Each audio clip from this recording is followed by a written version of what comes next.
ତୁ ଗଲା ପରେ ତୋ କଥା ବେଶୀ ମନେ ପଡ଼େ। ଅନୁପସ୍ଥିତିକୁ ତୋର ହୃଦୟ ସହିପାରୁନି।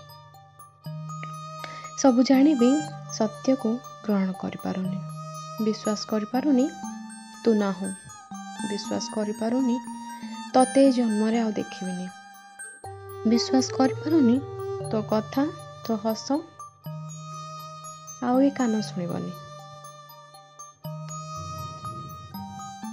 ଆଖି ସାମ୍ନାରେ ଜଳିଗଲୁ।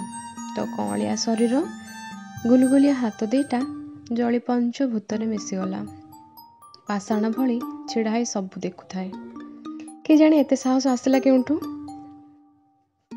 କିନ୍ତୁ ଆଖି ଦିଟା ବୋଲ ମାନୁ ନଥାନ୍ତି। ଧାର ଧାର ଲୁହ ଝରି ଯାଉଥାଏ। ଆଜି ବି ଝରୁଛି। କିନ୍ତୁ ମୁଁ ନିରୁପାୟ। କଲେ କ'ଣ କରିବି? ବାର ବାର ୟାକୁ ତାକୁ ପଚାରୁଥାଏ, ଏମିତି କ'ଣ ହେଲା? ଏମିତି କ'ଣ ହେଲା? ବିଧାତାର ନିୟମକୁ କ'ଣ ବଦଳାଇ ଦେଇପାରିବି? ନୁହେଁ। ଶେଷ ଥର ଯେବେ ଭେଟିଥିଲି କେତେ କଥା କହିଥିଲୁ। ସରୁ ସରୁ ଆଳୁ ଭଜା ଚିକେନ ବଡ଼ ବାପାଙ୍କୁ କହି ବର୍ଷା ହେବା ସତ୍ତ୍ୱେ ମଗେଇକି ଆମମାନଙ୍କ ପାଇଁ ବନେଇଥିଲୁ। ଚୁଟି ଭଲ କି ବାନ୍ଧେନି ବୋଲି ସୁନ୍ଦର ଖଜୁରୀ ବଣି ବାନ୍ଧିଦେଉ। ହାତ ପାଦରେ ଆଉ କିଏ ନଖ ପାଲିସି ଲଗେଇବ? ଗାଁକୁ ଗଲେ କିଏ ମିଶିକି ଯିବ ବନ୍ଧକୁ? କିଏ ଯିବ ନଈକୁ? ଆଉ କିଏ ଆଗ ପଛ ହବ? ଆଉ କିଏ ଯିବ ସାଥୀ ହେଇ ଗାଁ କନ୍ୟା ଦେଖିବାକୁ? ଆସିଲା ପରେ କନ୍ୟା କେମିତି ଥିଲା ବଖାଣିବ କିଏ? ହସେଇବ କିଏ? ଗାଁ ଖୁସି ସବୁ ସରିଗଲା ଲୋ ଚମ୍ପା। କେତେ ଭାବିଥିଲି ତୋ ବାହାଘରକୁ ବଡ଼ ବାପା ଡାକନ୍ତୁ କି ନ ଡାକନ୍ତୁ ନିଶ୍ଚିତ ଯିବି।